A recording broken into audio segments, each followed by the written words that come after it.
Agradeço a presença de vocês. Aqueles que já me conhecem dos eventos sabem que agora eu vou dar uma breve enrolada só para o pessoal começar a entrar, que está lá do lado de fora, porque está difícil da gente conseguir concorrer com o pão de queijo. Mas faz parte, né? Evento é isso aí mesmo. O pessoal quer se encontrar, quer conversar, bater papo. Networking é parte do pacote aqui para quem vem nesses encontros. A gente já está chegando à reta final desse painel Telebrasil Innovation. Acho que todos vocês conseguiram ter uma ideia, e a gente também, né, da organização, do que é esse evento, qual que é a proposta. A nossa avaliação é que a gente conseguiu trazer um pouco do debate sobre o mundo da conectividade e sobre a agenda, que tradicionalmente é uma agenda tão institucional, para a vida real, né, em que a gente dialogou com outros setores da economia, a gente dialogou com outras pautas, com temas que demandam e que precisam do processo de transformação digital para continuarem inovando, para continuarem ganhando produtividade. Essa tem sido a ideia. E agora, nessas duas sessões finais, a que está acontecendo aqui ao lado simultaneamente, e essa a gente vai abordar dois temas que a Telebrasil considera super relevantes e que tem sido aí a agenda permanente, tanto da atuação da imprensa, quanto das empresas, quanto, obviamente, da agenda institucional da Telebrasil também, que é o tema da indústria 4.0. A gente sabe quão importante é para o processo de inovação e para o processo de desenvolvimento do Brasil. A gente viu a fala hoje, na parte da manhã, do presidente da BDI, do Igor Calvé, reforçando essa mensagem da transformação digital como parte inerente do processo de desenvolvimento e de recuperação do processo de industrialização brasileiro, né? A gente sabe que o 5G foi desenvolvido também com essa perspectiva. Então, para coordenar essa mesa, eu convido a jornalista, diretora de conteúdo e relações públicas da IT Media, Débora Oliveira. Débora, peço que você assuma aqui os trabalhos daqui para frente. Você está com uma missão super complexa de coordenar uma mesa essencialmente masculina, o que nos faz um alerta aí para que nos próximos anos a gente consiga trazer mais representantes mulheres para participar desse debate especificamente sobre esse tema. Então fica um alerta aí para todos, especialmente para nós. E é uma mesa cheia de gente. Então você está com uma missão duplamente complexa, mas você super competente e vai tirar este letra. Então, passo a palavra para você fazer a apresentação e convidar o pessoal para compor a mesa. Maravilha, Samuca, super obrigada. Agradeço também aí a participação de vocês. O último painel do dia é sempre mais complexo e ainda tem o pão de queijo lá fora, né? Então, vamos tentar aqui transformar esse momento no melhor do dia para a gente ter vários aprendizados. Eu vou, antes de chamar aqui os convidados da mesa, só destacar, de fato, a indústria 4.0 é um tema super relevante e agora ganha novos sabores com dois elementos super importantes que a gente estava conversando ali um pouco, que é o 5G e também a inteligência artificial, que foi um tema amplamente debatido hoje aqui em vários painéis. Então, para a gente falar um pouco disso e um pouco também até da evolução das redes privadas para fomentar a indústria 4.0, eu vou começar a chamar aqui os participantes. Não está na ordem alfabética, mas, enfim, não se sintam desprestigiados, né? Então, é só uma ordem aleatória mesmo. Vou chamar aqui o Bruno Jorge, Head de Tech Diffusion da BDI. Seja bem-vindo, muito obrigada. Vou sentar aqui, se você quiser, aqui, ó. Agora o Gustavo Moura, diretor de transformação digital da Nestlé. Bem-vindo. O Alexandre Dalforno, diretor de IoT 5G para a indústria 4.0 da TIM. Bem-vindo. Tem mais, gente. O Alexandre Gomes, diretor de marketing da Embratel. O Murilo Barbosa, vice-presidente de negócios da Ericsson. O Carlos Lauria, diretor de relações institucionais da Huawei. E o Wilson Cardoso, CTO da Nokia para a América Latina. Bem-vindo todos. Muito obrigada. Aí é uma mesa de titãs, não é mesmo? A gente tem aqui, a gente não tem uma diversidade de gênero, mas a gente tem uma diversidade muito grande aqui de negócios, praticamente o ecossistema todo aqui. Então, isso vai ser bem bacana para a nossa discussão. E eu quero começar perguntando para você, Bruno, até caiu minha folha aqui, mas tudo bem, vou pegar rapidinho. sobre uma pesquisa que vocês recentemente lançaram, que fala bastante da indústria 4.0. Na verdade, vocês são uma referência quando o assunto é dados, né, da indústria 4.0. Vocês têm uma visão muito holística do mercado. E me surpreendeu um dado que, nos próximos 15 anos, a indústria 4.0 vai movimentar 15 trilhões de dólares aí no mercado. O que mais que a gente pode ter aí de insights dessa pesquisa que vocês fizeram e que é valioso para a gente discutir hoje? Obrigado, boa tarde. Agradeço ao Ferrari pelo convite, ao pessoal do Samuel por fazer a curadoria aqui do painel e meus colegas aqui. É um prazer estar aqui discutindo, que nem você disse. Não é todo dia que a gente tem todo um ecossistema aqui, desde o usuário, representado aqui pela Nestlé, como os provedores de conectividade, de tecnologia, e todo um movimento que a gente percebe. Quando a gente começava a falar da indústria 4.0, uns anos atrás, a gente falava muito da indústria de TI e a tecnologia de automação. E agora a tecnologia de comunicação entrou para habilitar um novo patamar nesse processo. Então, a BDI, que nem você disse, ela vem desenvolvendo, fez mais de 30 ou 40 projetos piloto, é o tipo de intervenção que a gente faz. E por que a gente faz isso, né? Assim, dentro de um rol de instrumentos públicos ao fomento da adoção de tecnologia, que é muito importante para o país, muito importante para as empresas, para os negócios, a gente tem a parte de fomento, quando esse investimento já está consolidado e consegue ser precificado o risco, e você tem a parte de P&D, quando essa tecnologia ainda não existe. E você tinha a camada do meio, que não era preenchida, né? Então, a BDI ocupou esse espaço e, com as empresas de tecnologia aqui inseridas e outras, a gente vem oferecendo informações valiosas para essa questão da adoção de tecnologia. A Nestlé, inclusive, participa com a gente de 2 projetos. Nossos projetos são públicos, têm um chamamento público e toda empresa pode participar, desde que esteja com vontade e apetite para arriscar e desenvolver tecnologia no Brasil. Então, a implantar essa tecnologia aqui. E das perspectivas que a gente tem, considerando o tema do painel, eu acho que a gente está falando aqui dos 2 componentes que você colocou no seu preâmbulo, de expansões do que a indústria 4.0 é. Primeiro, uma expansão na base, que é a questão da conectividade, que habilita um número de casos de usos muito maior do que era possível anteriormente. E a outra camada, vamos dizer assim, a parte de cima da inteligência artificial, que vem mudando indústrias, segmentos e setores de uma forma muito forte. E uma depende da outra, né? O que eu quero dizer com isso? Nos estudos que a gente fez de implantação prática, uma estrutura 5G, uma rede privativa, em alguns casos ela se paga quando você tem uma densidade de casos de uso, uma quantidade de casos de uso grande e robusta. E para ter essa capacidade, essa quantidade de aplicações, você tem que ter um fim último, que é na questão da otimização, e a inteligência artificial vem para coroar. Então, são 2 forças que se alimentam e vão fomentar a indústria 4.0 no Brasil, com certeza, nos próximos anos.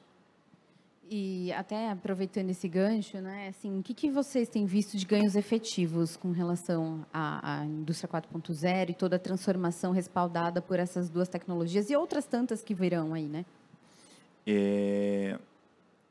Depende da aplicação, né? Assim, eu posso falar de 10% a 15% de ganhos de manutenção, mas, por exemplo, num sistema automático que a gente implantou numa fábrica de plásticos, de injetados plásticos, a gente conseguiu, com investimento de 300 mil, que foi o prêmio da BDI, um retorno da ordem de 5 milhões no ano, que é a disponibilidade das máquinas. Então, a proporção, isso eu estou falando de otimização de produção. Meu colega aqui da Nestlé vai falar que, se a gente pensar em modelos de negócio, e meus colegas do ecossistema vão falar que esses ganhos podem ser ainda maiores, quando a gente pensa na possibilidade de negócios que podem surgir, que hoje não estão circunscritos a um setor específico, né?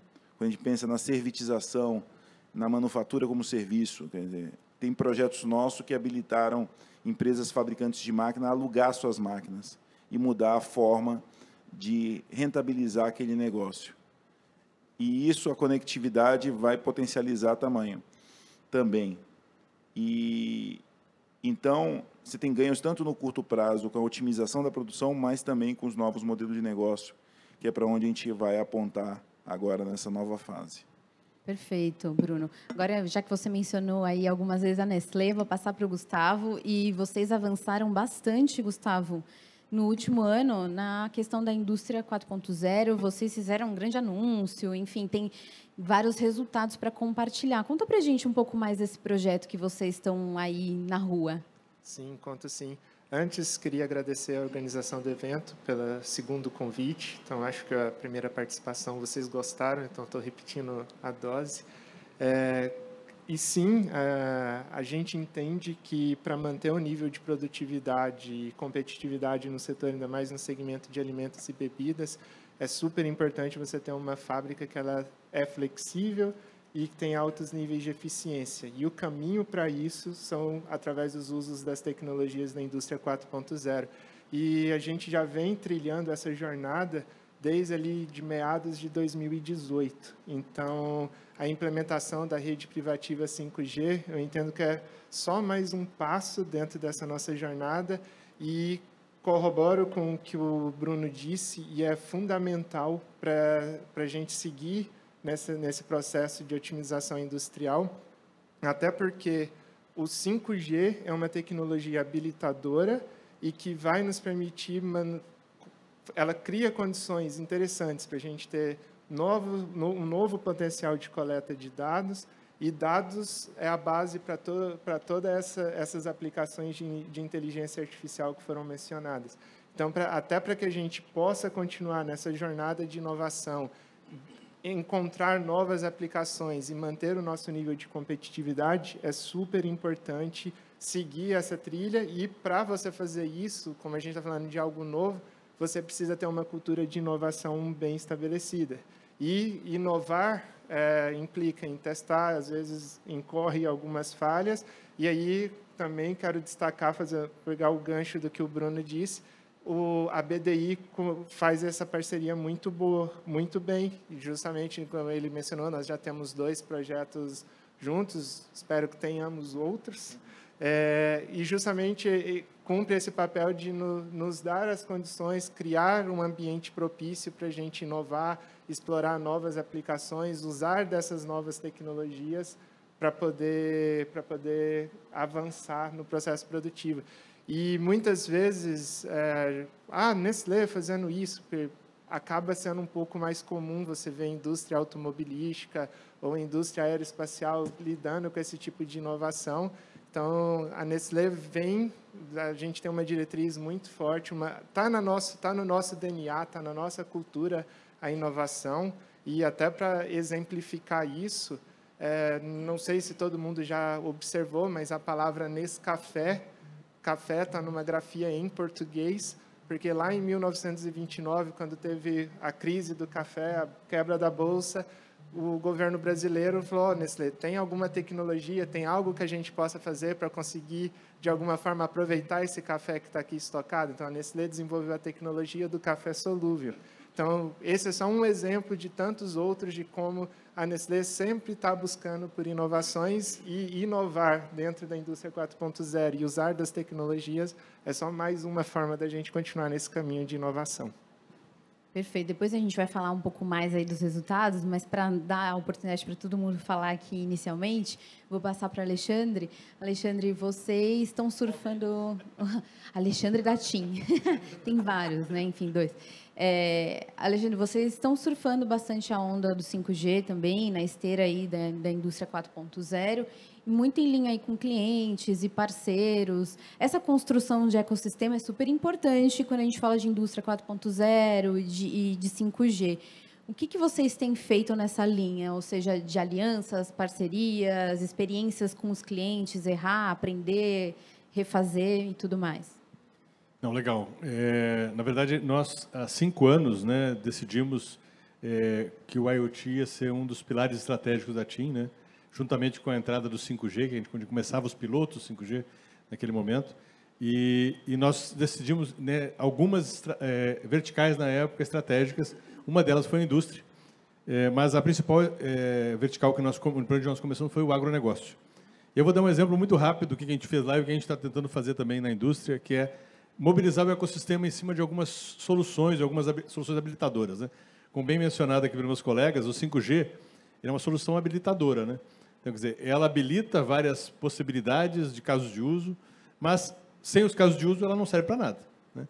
Então, no agronegócio, o que a gente fez? Uma vez que a gente tinha uma solução também, que era o 4G, né, em 700 MHz para levar para o campo, nós mobilizamos as empresas do agro, que já tinham soluções, para entender que essa solução era a solução mais aderente à necessidade deles. Não vim aqui falar de agronegócio, mas só para falar como exemplo, que deu muito certo, porque, a partir daí, as empresas perceberam que aquela tecnologia realmente habilitaria o futuro do que eles estavam pensando e vieram junto conosco, né? Nós criamos o Conectar Agro e tal, então foi algo que foi muito bom para o ecossistema do agro, né? Que estava passando por um momento muito importante de início da digitalização, e como todo mundo falou aqui várias vezes hoje durante o dia, a digitalização é uma jornada, né? Não é tem um início, tem um meio e não tem um fim, na verdade, ela continua. Então, e no caso da indústria, o que nós temos feito? Nós começamos a fazer alguns pilotos, né, onde nós fizemos um piloto com a Stellantis, junto com a Century, onde nós usamos o 5G standalone, né, uma rede privada, justamente com edge computing e inteligência artificial, para mostrar que esse conjunto de tecnologias podia ajudar em muito, né, os processos industriais na ponta. O caso de uso era um caso de uso que parece ser muito simples, mas bastante complexo, que era na fábrica da Stellantis, lá em Goiânia, onde você tem a fabricação de vários, né? Tinha Jeep, Fiat, agora também tem Ram lá, mas na época era Jeep e Fiat. Eles fabricavam vários modelos diferentes e você tem no final da fabricação colocar os adesivos, né? Que carro é esse, né? Qual é o modelo? E você precisava, no final, checar se a adesivação, né? Aquela colocação da adesivação estava correta ou não. Então, nós implementamos uma solução de visão computacional, onde a gente conseguia comparar, né, a adesivação com o que deveria ser, né, aquele carro, né, aquele modelo, e deu muito certo. Na verdade, foi um caso de uso de sucesso, né? Hoje em dia, nós estamos trabalhando em vários negócios, né, no nível de negócios com empresas de vários setores, né, como o setor de montadoras de carros, né, que é dos setores que mais demanda, né, setores também de tecnologia, certo? E o último negócio que nós fechamos, né, que está inclusive em implantação agora, que é um setor de logística, é o setor na parte de portos, né? A gente está implementando o primeiro porto da América Latina com o 5G, então ele vai ser totalmente automatizado, utilizando, né, a tecnologia do 5G, né, porque você várias câmeras que vão estar trabalhando, identificando containers, né, na BTP, que fica aqui em Santos, é o maior terminal portuário da América Latina em termos de movimentação de containers. E aí, o que a gente vai ter lá, né? Vai ter toda uma rede 5G privada, ok? Com automação dos caminhões que fazem essa movimentação dos containers. Não sei se vocês já tiveram experiência nesse... Realmente parece uma indústria, porque você tem um navio que chega cheio de containers, aqueles containers, alguns saem, vão para uma pilha de containers que tem mais ou menos uns 6 containers empilhados, né, por 6 de comprimento, e você tem um guindaste que vai, na verdade, pegar o container que saiu, que foi para um caminhão, né?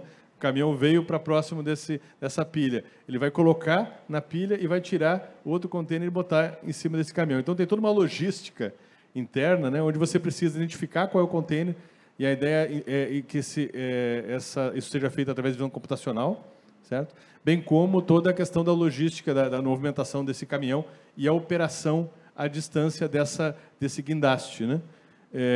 Que, na verdade, hoje em dia era operado com o operador lá em cima, né? E é uma operação onde, de tempos em tempos, né, o operador ele tem que ir ao banheiro, né? Então, parava pelo menos uma meia hora, 40 minutos para o operador descer e ir ao banheiro. Então, hoje em dia, quer dizer, o projeto prevê que esses operadores fiquem, na verdade, numa sala, né, com ar-condicionado e tudo mais, operando tudo isso à distância, com toda essa tecnologia embarcada. Então, essa é uma das nossas implementações. Mas, de novo, falando assim, acho que a gente vai falar mais sobre isso, sobre a questão da tecnologia em si, Mas eu acho que o maior desafio hoje para a indústria 4.0, né, toda essa tecnologia que a gente vai estar falando aqui, é a coragem digital, né?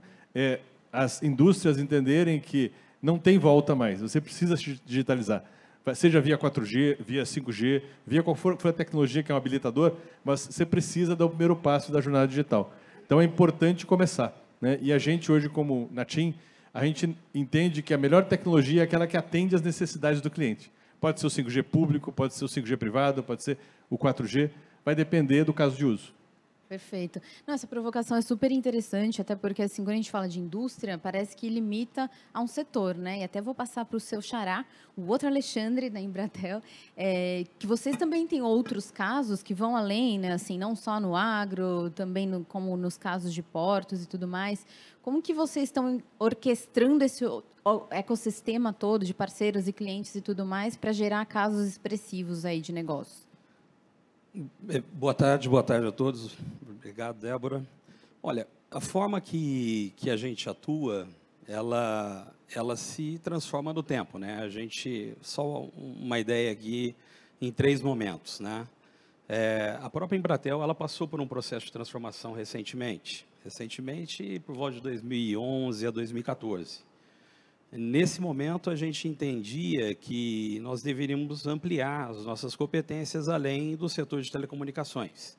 Então, em cima de pilares fundamentais, que são pessoas, processos, tecnologia e portfólio, nós nos desafiamos a procurar um novo espaço, que foi como um provedor de serviços digitais.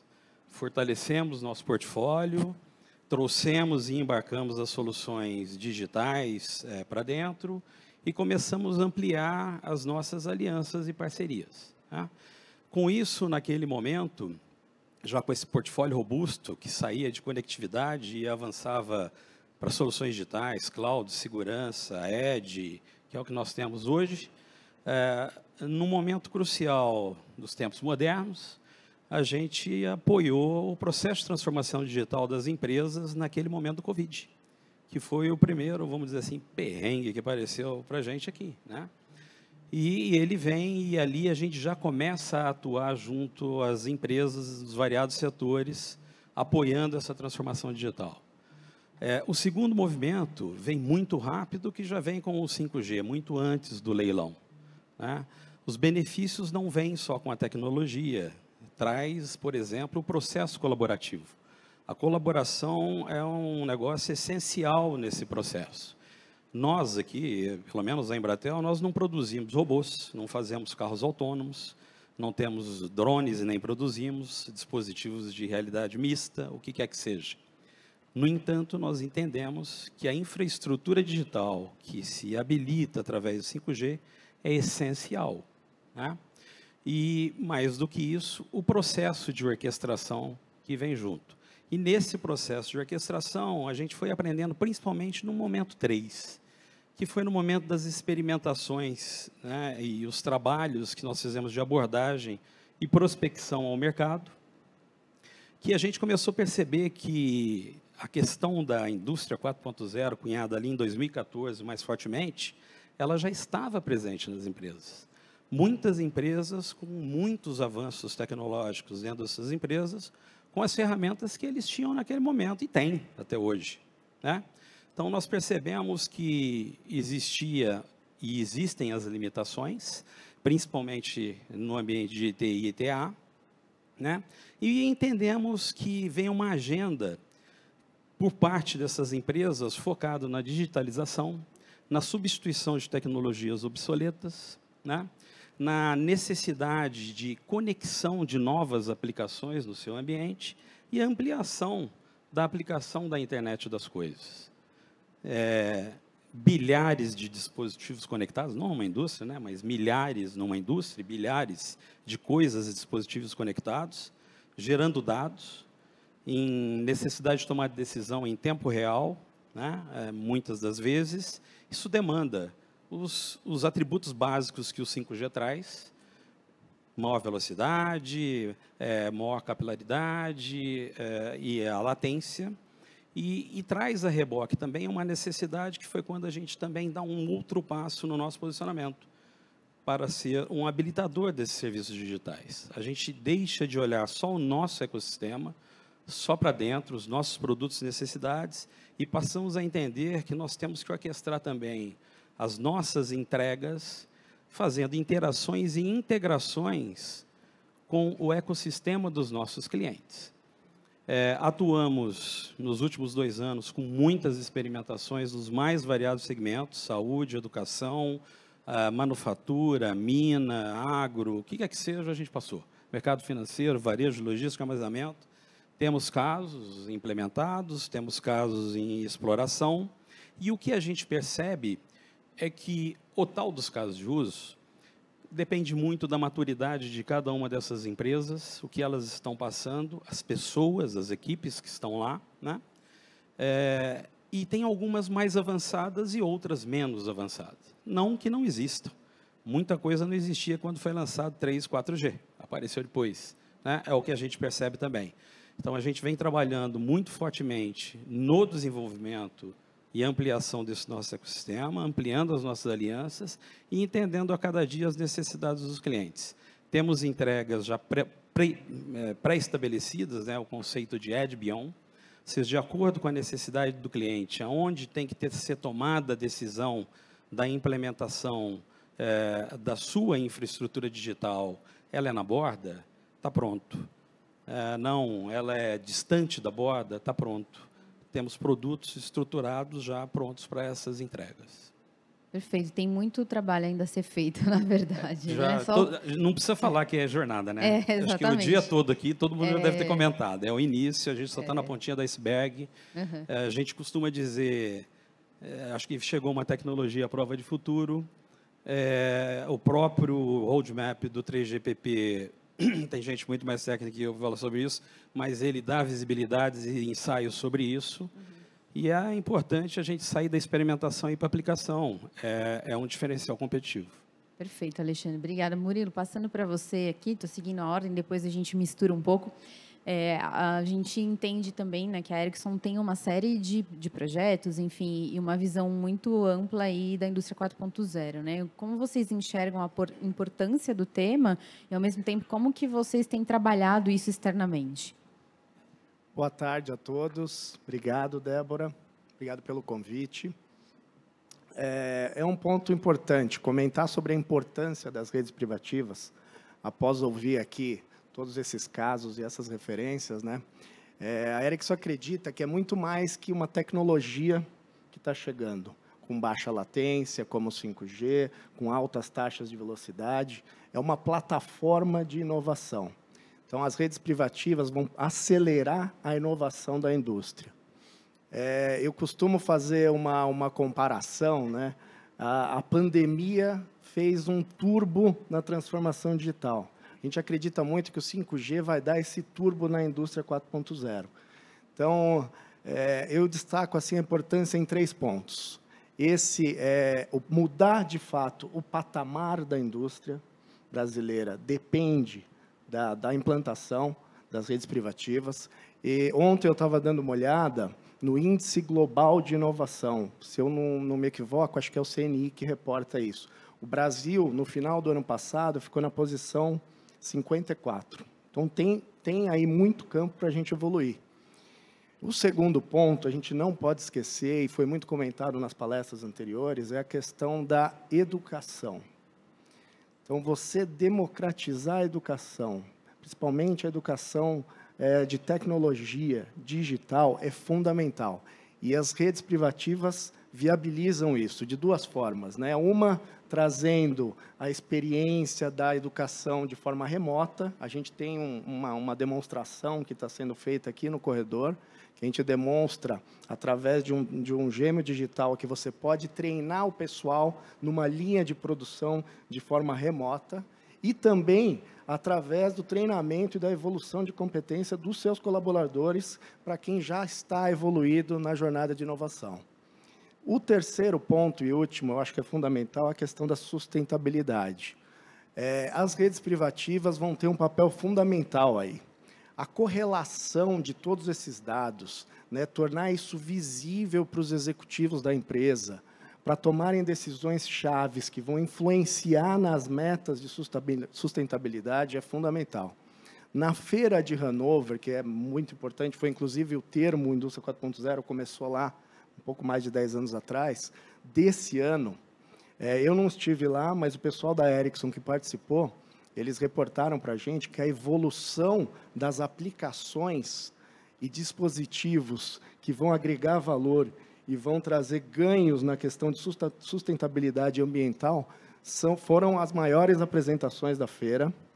E eu não tenho dúvida que as redes privativas vão dar esse salto e vão possibilitar acelerar essas metas em cada indústria. Então, eu vejo muito claro esses 3 pontos como os pontos mais importantes. Agora, tem um ponto que é fundamental. Nós vamos discutir mais para frente um pouco da questão detalhada, a parte técnica, de fato, e eu acho que as pessoas que estão trabalhando precisam de ter uma educação muito mais elevada no termo de transformação digital. Acho que esse ponto a gente tem muito mais que avançar. Obrigado. Depois a gente aborda um pouco mais disso, até porque quando a gente fala de transformação digital, que até parece um termo mais batido, porque há bastante tempo que é falado, ainda tem muitos estágios para serem evoluídos, né? Então, a gente tem que explorar mesmo essa temática. Agora, Carlos, como que vocês têm trabalhado a temática na Huawei e como vocês posicionam no mercado, a contribuição que vocês têm feito aí? Obrigado, Débora. Queria agradecer o convite de participação, agradecer a presença de todos aqui. Queria destacar a presença do nosso ex-ministro e ex-presidente da Anatel, Juarez Quadros, que é uma fonte de inspiração para todos nós no setor. Eu queria fazer um passo atrás antes da minha introdução, uma prequel, como o pessoal fala no cinema. Existe uma tendência, né, de que as gerações ímpares de celular, elas são direcionadas ao B2B e as pares ao B2C, né, aos consumidores. Então, na geração 3, por exemplo, você começou o comércio eletrônico partindo de celular, as maquininhas de cartão e tudo mais. Começou em massivo, né? A 4ª geração trouxe coisas para o consumidor, como streaming de vídeo e comércio eletrônico mais sofisticado, né, e tudo. E a 5ª geração, hoje a gente ouve muito pessoal falar, público mais não tanto do setor, né, esperando coisas maravilhosas do 5G para o consumidor, mas, na verdade, o 5G, a tendência dele é realmente ser uma coisa mais para a indústria, né, a indústria num termo amplo da indústria, né, B2C. Dito isso, né, a gente vê esse mercado, esse setor de indústria 4.0 como uma coisa que precisa de uma visão holística, né? Então, a gente está falando muito aqui do 5G, mas existem diversas soluções para a indústria que envolvem não só o 5G, mas também tem uma outra coisa que muita gente não sabe, a rede fixa ela também tem gerações que acompanham as gerações móveis, né? Hoje a gente está no F5G, que é a fixa, a 5ª geração da rede fixa, né? Isso está sendo padronizado pela ETS na Europa, provavelmente vai virar uma coisa do ITU depois. Então, a Huawei é uma empresa que ela tem soluções ponto a ponto no mercado de TICs. A gente tem toda a parte de mercado. Então, a gente tem tanto redes fixas, quanto móveis, quanto cloud, e chegando até ao Digital Power, que é a nossa divisão de geração distribuída de energia, tanto doméstica quanto comercial. Um exemplo claro, todas as operadoras têm um consumo de energia muito grande, é um componente grande no custo, então todas estão implantando sistemas de geração de energia renovável, muito importante. Então, você quando começa numa indústria, seja qual for o setor, seja agro, seja indústria mesmo, manufatura, seja portos, minas, o que for, é importante você primeiro ter uma visão do que você quer e que aquela sua indústria seja, digamos assim, digitalizada, mas não pegar uma coisa analógica e transformar em digital, né? Como se você pegasse o carro que tem um carburador e controlar o carburador eletronicamente. Não é a mesma coisa que você desenvolver uma injeção eletrônica, né? Assim, só para fazer um paralelo. Então, é importante que você tenha essa visão completa para você aí sim ver aonde, em que pontos você vai trabalhar com uma rede wireless ou uma rede cabeada. Na rede wireless, se vai ser um 5G, se vai ser um Wi-Fi, se vai ser um IoT, em algumas das variações que existem de conexão para IoT. Então, é importante você ter toda essa visão e levar isso para o teu negócio de forma que ele passe a ser um negócio digital, né? Hoje, se você percorrer aí o TikTok ou o próprio YouTube, no Shorts, né, e o Facebook, você vê muito vídeo de gente ensinando você a ganhar dinheiro sem trabalhar. Você pega lá, entra com um produto, qual é o seu produto, vai no chat GPT, pede uma descrição, pede para ele desenvolver um vídeo com narração, com tudo, você bota aquilo tudo lá, bota no Marketplace e vende. É totalmente digital, às vezes fica o robozinho lá trabalhando para você. Da mesma forma, as indústrias tradicionais, elas também não só precisam se adaptar ao digital, mas elas se reinventar para o digital também. E aí você vai fazer todo esse tratamento das soluções necessárias, né? Então, por exemplo, dando um exemplo doméstico, né, a Huawei tem um supply center em Sorocaba, em uma linha de fabricação em Jundiaí, onde ali a gente trabalhou tudo com tecnologias wireless. No supply center, por exemplo, você tem robôs autônomos. Aqui no início do corredor tem um telão da Huawei, que você olhar ali, você vai ver algumas cenas lá de Sorocaba, os robozinhos autônomos que pegam, levam os componentes para a linha de configuração, depois pegam isso, levam para o estoque, levam para o caminhão. Mas não é só isso, você tem também sistemas de controle, onde você faz o controle do estoque, uma coisa que você fazia, levava 4 dias sujeito a erro humano, você passa a fazer em 4 horas e com um índice de erro baixíssimo, né? Porque é tudo feito por scanner, né? Você pega a empilhadeira com scanner, sobe e desce nas prateleiras e ela já vai fazendo tudo. Na hora que a empilhadeira que é autônoma também, leva para a baia do caminhão para ser enviado, ele passa num portal que ele sabe se aquilo que está ali é o produto que tem que entrar naquele caminhão e se tudo que precisa entrar está ali.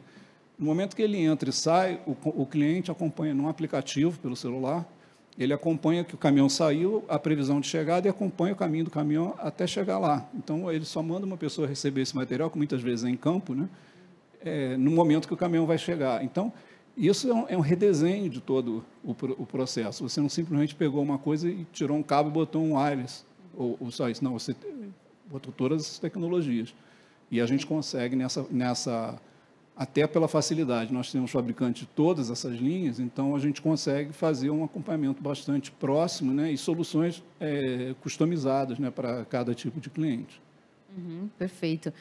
Depois dessa aula, né, técnica, e depois ali de todo esse processo, eu vou passar para o Wilson, para ele comentar um pouco, Wilson, de como que vocês têm tangibilizado essa expectativa de redes privativas e também da indústria 4.0. Eu sei que vocês fizeram todo um lançamento recentemente em torno disso. Então, se você pudesse comentar um pouco para a gente aí em que estágio vocês estão, seria bem legal. Boa tarde a todos. Obrigado pelo convite, pela mediação fantástica, porque segurar esses titãs aqui quase em guerra, às vezes, não é tão fácil, ou em situação de paz, né? Mas, acho que um pouco da análise que nós fizemos, a gente sempre faz análise para o futuro, e o que nós vimos em termos globais, né? Nós estamos passando por um processo de desglobalização, que nós não passamos, nós aqui todos. Nós estamos passando por uma mudança de manufatura convencional para uma manufatura aditiva, talvez que quando eu escolho o que vai ser produzido da minha casa, através de uma realidade aumentada, uma realidade estendida. Nós estamos vivenciando uma crise global de sustentabilidade, porque se não tivermos indústrias verdes, não temos futuro para nossos filhos, netos, ou talvez até para nós. Então, todo esse contexto colocado e mais os avanços tecnológicos que foram colocados aqui, que eu não vou ser repetitivo. Na verdade, qual que é a nossa visão desse tudo? Nós temos que colocar tudo isso dentro de um conjunto e analisar para cada país. Vou trazendo para o Brasil, cada vez mais a gente vê no Brasil uma dependência grande do agro e de mineração, que são indústrias que criam riqueza, mas não distribuem riqueza. Que é um problema gravíssimo que nós podemos ter para os próximos anos. Por outro lado, a gente vê também que temos uma grande possibilidade de trazer manufatura aditiva, porque os gostos, o que cada um quer, não pode depender de logísticas. Eu tenho em casa uma terrorista ecológica, que é minha filha, que faz engenharia ambiental. Ela fala assim, eu não vou comprar roupa do Vietnã ou da Índia, vou comprar uma roupa do Brasil, porque a pegada de carbono dela deve ser menor. Consciência, né? Consciência, ou seja, já começa a ter esse dinamismo que nós precisamos entender. Claro que quando nós criamos esse conceito de redes privadas, o que nós estamos olhando na verdade? Tudo que nós fizemos até o 4G, ele era feito da seguinte forma, é o melhor possível para todos. Então, quando eu tinha que customizar a tecnologia para pôr dentro de uma mineração, de um porto, de um aeroporto, eu precisava de mexer nessa tecnologia, customizar, e é o que nós conseguimos fazer com redes privadas. Estamos fazendo bem no Brasil em termos de regulação. Diria que nós temos talvez das melhores do mundo, dos melhores padrões europeus. Temos uma grande necessidade de crescimento, de reindustrialização do país, senão nós não vamos ter futuro econômico nesse país. E também vejo que nós precisamos, principalmente, esses titãs aqui, sentarem juntos e começarem a pensar como nós criamos o ecossistema brasileiro para que isso seja sustentado. Quando eu falo de ecossistema, não é trazer o rádio da Nokia, da Huawei, da Ericsson, é trazer uma aplicação que seja montada por brasileiros no Brasil para atender as necessidades da indústria brasileira. E na minha visão de engenheiro, grossão, como eu falo, nós estamos longe de fazer isso, muito longe. Nós tentamos fazer com o Senai, estamos sendo bem-sucedidos, tanto é uma experiência que eu vou até relatar aqui. Nós levamos as aplicações do Senai, que nós desenvolvemos aqui em São Caetano, para São Paulo, para uma feira de tecnologia e inserção em Buenos Aires, um mês atrás. Recebemos elogio do Ministério de Tecnologia da Argentina, do presidente da Argentina e de 45 deputados pela ação que nós estamos fazendo. Tanto que nós vai ser gerado um acordo de convênio entre a Argentina e o Brasil para a cooperação tecnológica e indústria 4.0, porque as demandas deles são muito parecidas com as nossas. Então, esse conceito de criar o ecossistema local é fundamental, e aí não adianta trazer o sensor de Israel se não tiver uma pessoa aqui que sabe mexer nesse sensor, colocar ele dentro de uma fazenda conectado no trator. O que eu já vi na minha carreira profissional, por exemplo, ano passado eu tive oportunidade para a Alemanha, existe um centro de colaboração Stuttgart de indústria 4.0. Tem 5 indústrias automobilísticas concorrentes violentas trabalhando em conjunto no chão de fábrica comum, de como eles veem a indústria alemã de automóveis para 2030. O que nós fazemos no Brasil nesse sentido? Nada. Estamos longe de trabalhar em conjunto, e é isso talvez o ponto que eu gostaria de deixar. Nós precisamos pensar como fazer isso. E o segundo, trazendo uma esteira também, mas isso é bom para grandes indústrias. Não, isso vale para o seu Zé Sapateiro da esquina. Porque no momento que eu colocar um sensor de $4 no motor dele e saber que esse sensor vai quebrar no final de semana, o que eu posso fazer? Mandar um reparo para o motor do seu Zé, para que ele não pare a sapataria dele por uma semana inteira. Posso ajudar o seu Zé a comprar energia no atacado, porque o seu Zé sozinho, ele não consegue comprar energia no atacado, mas se eu juntar 400, seu Zé que tem sapataria no interior de São Paulo, eu vou ter agora a capacidade de comprar energia em comum. E aí vem um fator fundamental, que talvez o terceiro grande erro nosso da indústria, temos muitos acertos, mas tem um terceiro grande erro. Nós falamos de ganho de produtividade, mas não falamos de ganhos de sustentabilidade. Como nós tangenciamos e monetizamos, o pessoal fala de monetizar 5G, monetizar 5G é B2B para mim. Agora, a segunda monetização do 5G é que nós podemos utilizar as redes privadas para monetizar a pegada de carbono que nós estamos diminuindo. E isso tem um valor muito maior, talvez, que o ganho de combustível que nós temos nas máquinas ou na eficiência de colheita no campo ou outras indústrias. É isso que nós precisamos imaginar e trazer em conjunto.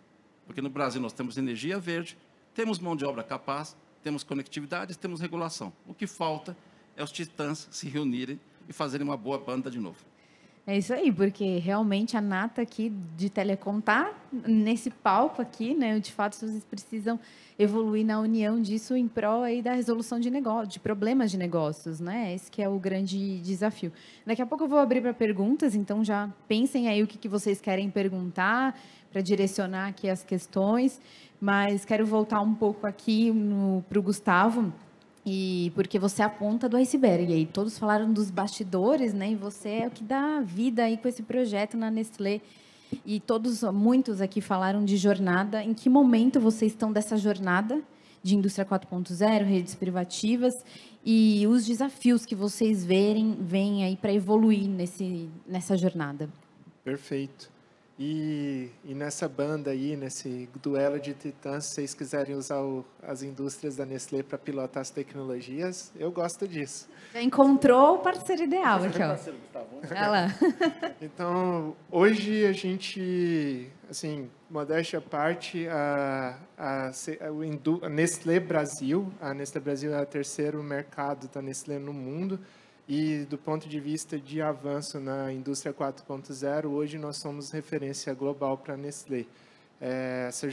A gente está no nível, eu julgo, bom da maturidade de transformação. Como eu disse, a gente não começou agora, começamos isso em 2018, então já são aí 5 anos de caminhada. E durante a fala dos colegas aqui, eu tenho que reafirmar, por exemplo, foi dito, educação. Sim, nós precisamos capacitar a mão de obra técnica para poder avançar com a transformação digital na indústria. Foi falado, mas não adianta eu trazer o sensor de fora e não ter... Então, também desenvolver a tecnologia nacional até para poder fechar o business case, para a gente ter competitividade e dar sequência nisso. Então, como usuário final, reforço que se a gente não tem aplicações em que eu consigo monetizar, ter um real benefício, dificilmente a gente consegue avançar nessa agenda. E, especificamente, até para ficar claro também para a audiência, quando a gente fala casos de uso. Então, eu vou exemplificar aqui alguns casos que a gente já está usando na Nestlé. Hoje nós temos linhas que a gente chama de linhas conectadas, até pegando o nome do painel, conectando fábricas, né? Então, quando eu digo linhas conectadas, são linhas em que nós coletamos todos os dados daquela linha de produção. Então, a gente sabe quanto foi produzido até aquele momento, se tem algum alarme crítico, se tem algum modelo, se tem algum sensor preditivo dizendo que vai ter alguma falha na produção. E para poder orquestrar tudo isso, são dezenas de dados coletados, e para viabilizar isso, precisa de um trabalho muito forte de integração de OT e IT. Então, quando vocês falam, não dá mais para a gente pensar só em automação nessa...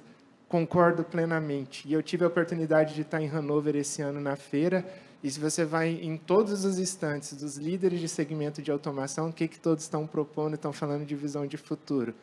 Edge Computing, e para viabilizar um Edge Computing, o que eu preciso? Conexão com a latência super baixa, resiliente, confiável e que me permite conectar dezenas, milhares de dispositivos ao mesmo tempo. Onde eu vou encontrar isso? No 5G. Já tem esse caminho pronto? Já tem essa receita elaborada? Não tem. Precisamos construir. Como que a gente constrói isso? Dessa união que foi previamente mencionada. Então, assim, e eu falo com um certo orgulho também de dizer muito do que a gente está fazendo na Nestlé e chegar nesse nível de transformação digital que a gente conseguiu, sempre usando mão de obra local. Então, a engenharia nacional está viva, tem muita gente boa, tem muita gente criativa. A gente, para poder conseguir esses avanços, nós temos um centro de inovação e tecnologia dentro do Parque Tecnológico de São José dos Campos, e ali a gente está vivendo, a gente está vendo, tem muita gente fazendo muita coisa criativa. Então, acho que a pitada correta de fomentar melhor a educação, o estímulo correto, a gente pode fazer muita coisa. E até pegando também um gancho, se você for parar para pensar, a Nestlé, ela tem a nobre tarefa de pegar tudo aquilo que é brilhantemente feito pela agricultura nacional e transformar isso em produtos de maiores valores agregados, ao invés de simplesmente passar isso para que seja feito fora do país. Então, a gente tem um cuidado muito grande de ser competitivo, e a gente tem um extremo zelo para não perder nada dessa produção do que está vindo da agricultura e transformar isso em produtos de qualidade da melhor forma possível. Perfeito, maravilha. E outros, aqui também foi falado bastante de inovação. Os Alexandres, vou aproveitar, já falando no plural, falaram bastante disso. E aí eu queria que vocês falassem um pouco, primeiro, vamos ver aqui do lado da TIM, depois da Embratel, quais os modelos que vocês têm de desenvolvimento de ideias mesmo, de soluções, e como que vocês levam isso para o mercado, né? Porque tem essa questão de inovar, de testar. Então, como vocês formatam internamente isso tudo? Bom, nós temos duas formas de fazer isso, né? Uma delas é a inovação formal, que é a inovação aberta, né? Que fica dentro de uma estrutura, uma vice-presidência dentro da TIM, que trabalha com vários hubs de inovação, dentre eles o Cuba, aqui em São Paulo, né? Nós temos um outro hub de inovação do agro lá no Mato Grosso. Então, vários hubs de inovação onde a gente bebe, na verdade, né, da fonte de inovação com startups, né, com toda essa governança que existe desses hubs e tudo mais. Bom, porém, isso, na verdade, tem um grande desafio. Foi falado hoje de manhã, inclusive, nos painéis, o desafio, na verdade, é você trazer uma startup, uma empresa pequena, para tornar aquilo um produto, né, que seja comercializado, que seja trabalhado por uma grande empresa como a TIM, por exemplo, como as nossas empresas que estão aqui, né? Então, o que a gente tem feito como negócio, dentro da minha estrutura, né? A gente tem feito um trabalho com empresas que estão num grau de maturidade um pouco maior, né? Então, nós promovemos usando esses hubs, a gente promove algumas chamadas, né, com desafios para resolução de problemas. A partir dali, a gente seleciona algumas empresas que têm já uma solução, já num estágio mais maduro, já com teste, já com MVP provado e tal, e a gente busca trazer essas soluções para o nosso portfólio. Isso também tem um percurso que não é simples, obviamente, né? Estamos falando, né, de uma relação que é bastante desequilibrada, né? Mas a gente tem feito esse trabalho internamente, de forma o quê? A gente conseguir trazer esse grau de inovação que existe nos hubs, né, e nessas startups, e, ao mesmo tempo, fazer isso gerar negócio, né? Então, a partir daí, a gente tem o nosso portfólio de clientes. Hoje são mais de 48 grandes clientes do IoT em diversas verticais. Então, a gente tem o agronegócio, logística, indústria, né, a parte de cidades inteligentes também, e a parte de mineração. E a gente busca e traz essas soluções para o nosso portfólio e usa os nossos canais, né, que essa é talvez uma das grandes fortalezas das operadoras, é a base de clientes e os canais de venda, para alavancar também, né, essas soluções. Então, esse é um trabalho, obviamente, que nós começamos isso há mais ou menos no meio da pandemia, foi final de 2001, se não me engano, criamos o primeiro marketplace B2B do Brasil, onde a gente levava, através desse marketplace, essas soluções, né, de forma a criar, né, um canal onde o cliente consegue conhecer as soluções e, a partir daí, obviamente, quando a gente está falando de soluções normalmente de vendas consultivas, o cliente não compra através do marketplace, mas ele entende o que tem nesse marketplace e, a partir daí, abre uma oportunidade onde a nossa força de vendas trabalha junto com nossos parceiros, né, o desenvolvimento desse negócio. Então, esses dois modelos são dois modelos que a gente trabalha dentro da TIM. O primeiro modelo tem sido muito usado para resolver problemas internos e tem dado bons frutos, né, em trazendo startups para resolver problemas de departamentos específicos, né? E esse segundo modelo, onde a gente consegue trazer essas empresas, né, e alavancar, né, acho que uma simbiose, né, que é bom para os dois lados. Maravilha. Alexandre Gomes? Então, nosso lado, assim, mais recente, nessa linha da pegada da indústria 4.0 e do 5G, a gente desenvolveu esse programa, que é o Embratel One, e é ali que a gente tem a solução, por exemplo, de redes privativas, Embratel One 5G. E a gente tem 4 frentes que nós administramos. A primeira são os produtos. Então, nós temos um roadmap desenhado para curto, médio e longo prazo, orientado a esse tipo de solução, né, que atende as indústrias. Dos produtos, e é claro, a gente aproveita todo o nosso portfólio adicional, principalmente com soluções de nuvem, soluções de segurança, customer experience e o que temos lá, né? Só que agora vem o tal dos habilitadores, né? A gente tem pela frente, por exemplo, nos autônomos tem a robótica. Na infra, você tem o conceito do edge computing, do Mac. Nos dispositivos, você tem sensores, devices, né, os equipamentos, CPS, e os chipsets. Quando você vai para Big Data Analytics, você tem modelos preditores, digital twins. Então, ficamos observando ali quais são os que têm maior tendência que a gente vai pegando no mercado de acordo com as nossas abordagens e já linkamos com o ecossistema. Ali dentro do ecossistema, a gente procura sempre olhar assim, o que nós temos? Do que nós temos, o que não temos, mas podemos fazer aqui. E o que não tem, não dá para fazer aqui, a gente tem que ampliar com parceria e com alianças. E uma coisa que surgiu também muito mais forte nos últimos 2, 3 anos são os hubs de inovação, né, que ampliam esse ecossistema. Nós temos dentro da nossa estrutura o Bion, que é o nosso hub de inovação do Grupo Claro, e ele faz esse link conosco, tanto dentro do nosso grupo de desenvolvimento, que nós temos dentro da Embratel, com um braço forte de desenvolvedores de software especialistas, como fazendo a linkagem com todo essa história dos hubs de inovação das empresas. A gente cola lá na Nestlé, a gente cola lá na Gerdau, colamos lá no Swap, de acordo com a necessidade. E, por fim, uma coisa que o pessoal vai esquecendo às vezes, é o que a gente chama de integração. A integração é a orquestração dessa história. Né? Porque chega no final, TI com TA, como é que a gente faz? Conecta e tudo mais. Pô, mas espera aí, ó, a Caterpillar ali, ela vem com uma aplicação que fala com, sei lá, com uma máquina, um servidor específico que foi desenvolvido em tal lugar. Como é que a gente faz isso? Eu quero o Edge Computing, o que seja, eu quero a aplicação aqui dentro dessa mineradora. Né? E preciso de gente.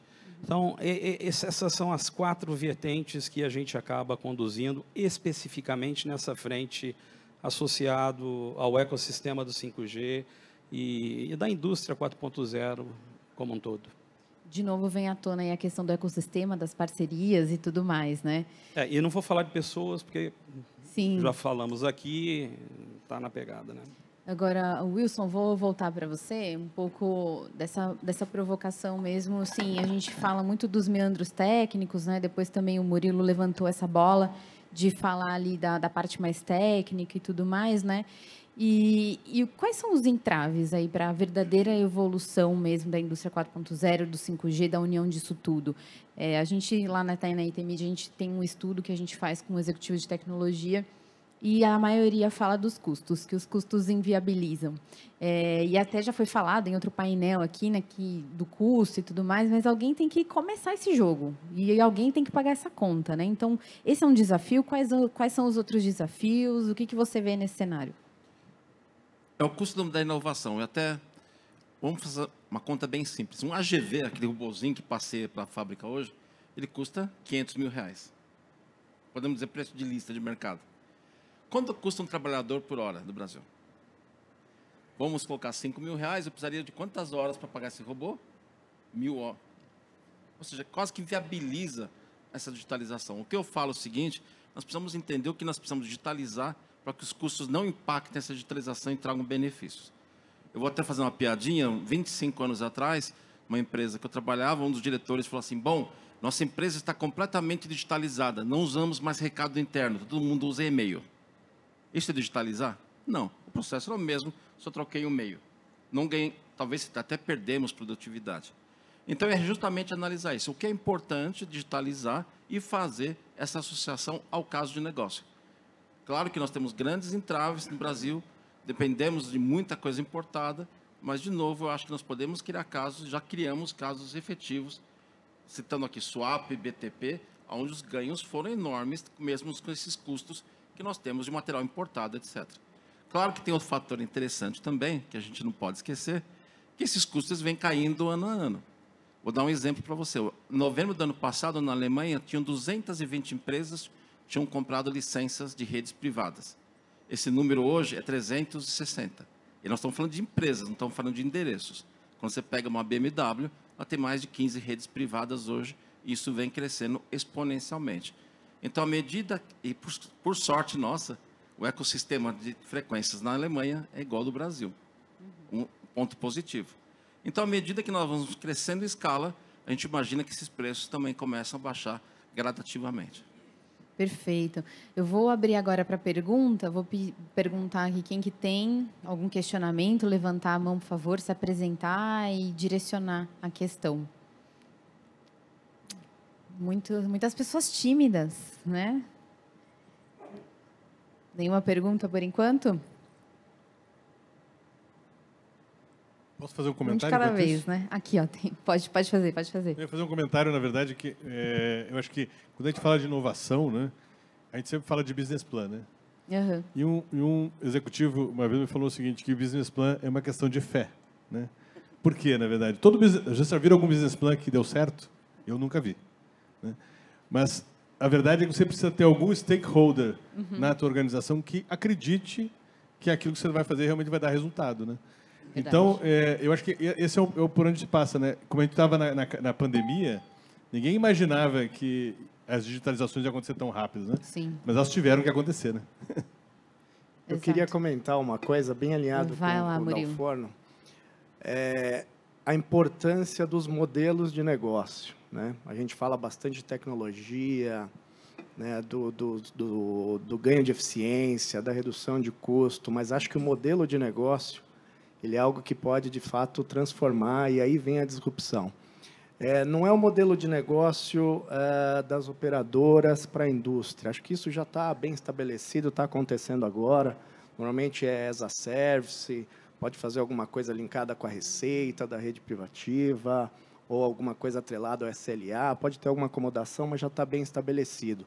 Mas o modelo de negócio da indústria para o usuário final, B2B, B2C, eu acho que é algo que é transformador, né? Você trazer toda essa inovação para os sensores, os dispositivos, e conseguir fazer um modelo onde você vai cobrar uma turbina de avião por hora, você vai cobrar um pneu pelo desgaste dele, né? Você vai cobrar uma máquina numa indústria por hora de utilização, né? As grandes empresas têm condição de comprar todo o maquinário, mas a grande maioria das pequenas e médias não tem. E esse modelo de negócio é que vai trazer a disrupção para as redes privativas. E esse, para mim, é o lado fascinante ali das redes privativas na indústria. Perfeito. Quer falar alguma coisa, Bruno? Vai lá. É porque essa questão dos modelos de negócio, eu sempre me perguntei, né, em conversa com o ecossistema, enfim, e se a gente olhar para a última geração das grandes empresas de tecnologia, maiores do que estão aqui até, o fundamento desse modelo de negócio está no dado, né? E a gente costuma pensar que todas as empresas têm que seguir os modelos das grandes plataformas, sejam as americanas, ou as chinesas, ou enfim.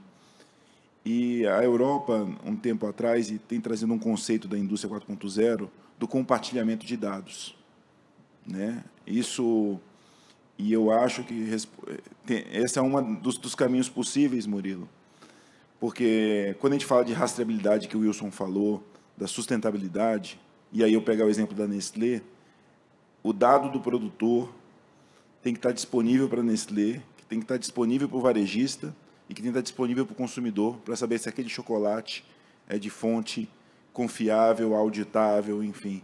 E como é que orquestra isso tudo? Vai passar pela colaboração, vai passar pela governança, né?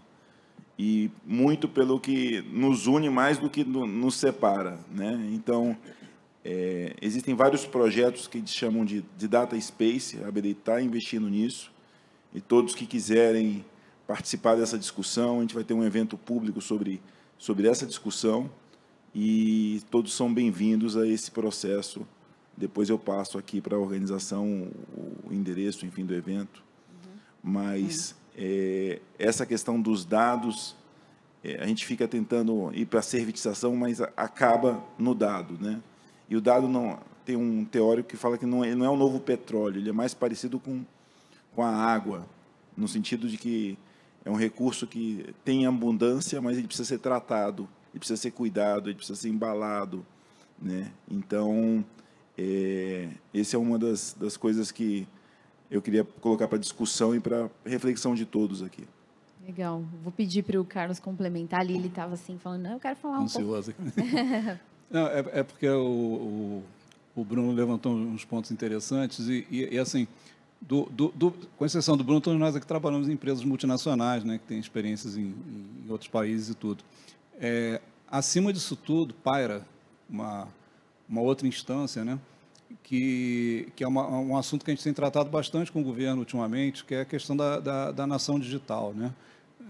Você não basta só o setor, aqui como o Wilson falou, os titãs, ou mesmo os não titãs, que também são tão importantes, né?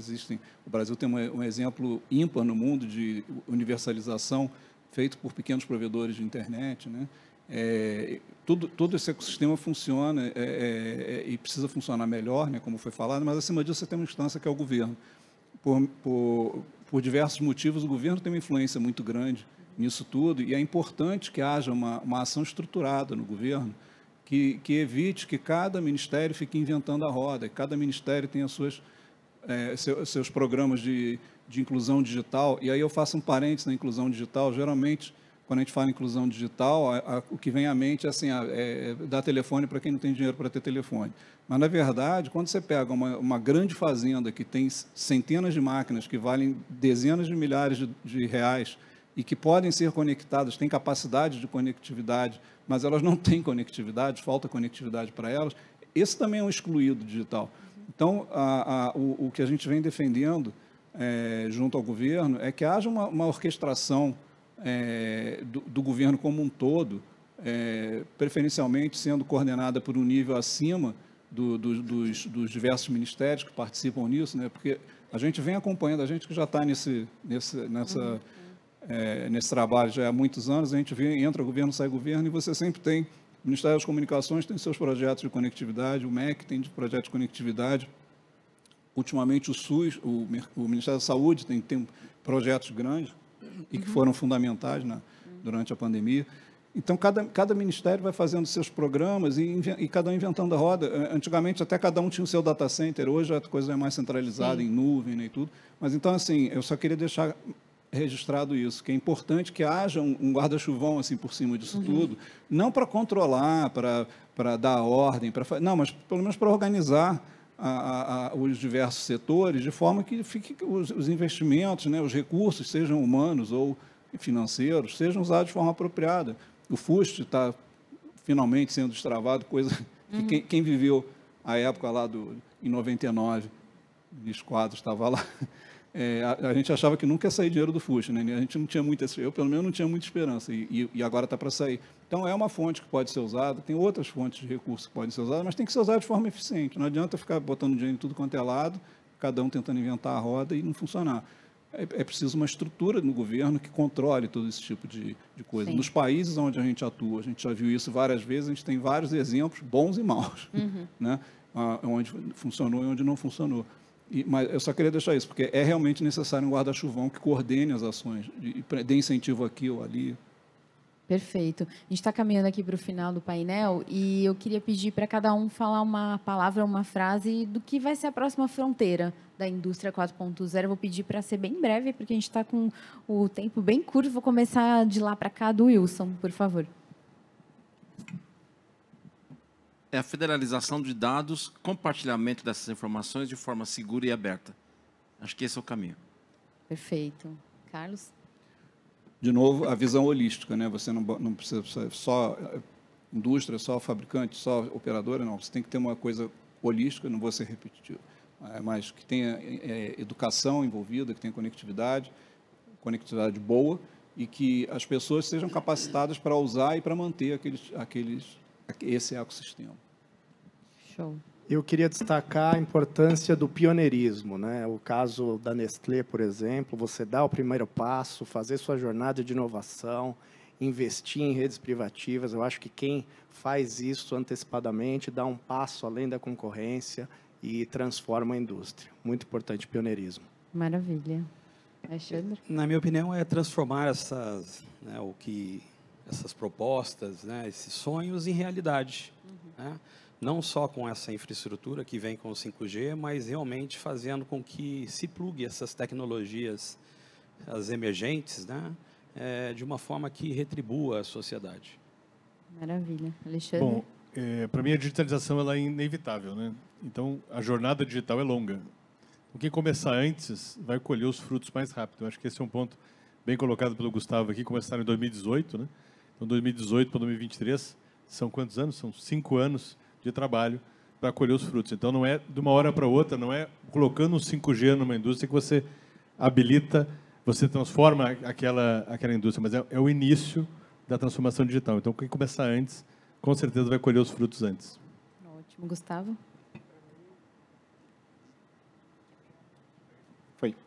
Para mim, transformação digital, eu foco muito na palavra transformação. E aí, olhando aqui como usuário final dessas tecnologias, para mim, transformação digital na indústria é eu empoderar o meu colaborador, empoderar quem está ali no chão da fábrica, para que ele tome as melhores decisões, e essas decisões vão vir de onde? De dados. E para isso chegar lá e ele se sentir confiante, aí envolve educação, arquitetura, enfim. Acho que o foco tem que ser esse. Operador centricity, foco no consumidor final. Bruno? Depois de todas as respostas certas, como é que eu vou dizer uma que não seja essas? Mas, somando todas, eu acho que eu poderia sintetizar nas pessoas e nos modelos mentais que as pessoas têm em relação a isso. Né? Pessoas que estão aqui hoje, que enxergam, que compartilhar informações, compartilhar modelos de negócio e pensar em criar um mercado para todos, onde esse modelo mental da colaboração, da governança, da confiança, da comunicação, eu acho que é o principal, está dentro das pessoas que estão à frente dos negócios no país. Bom, e assim a gente encerra, então, o nosso painel. Super obrigada pelas perspectivas, provocações, visões. Tem muito trabalho pela frente, mas foi uma reflexão muito interessante aí do que está acontecendo e do que vem por aí. Então, muito obrigada. Obrigada por vocês também da audiência.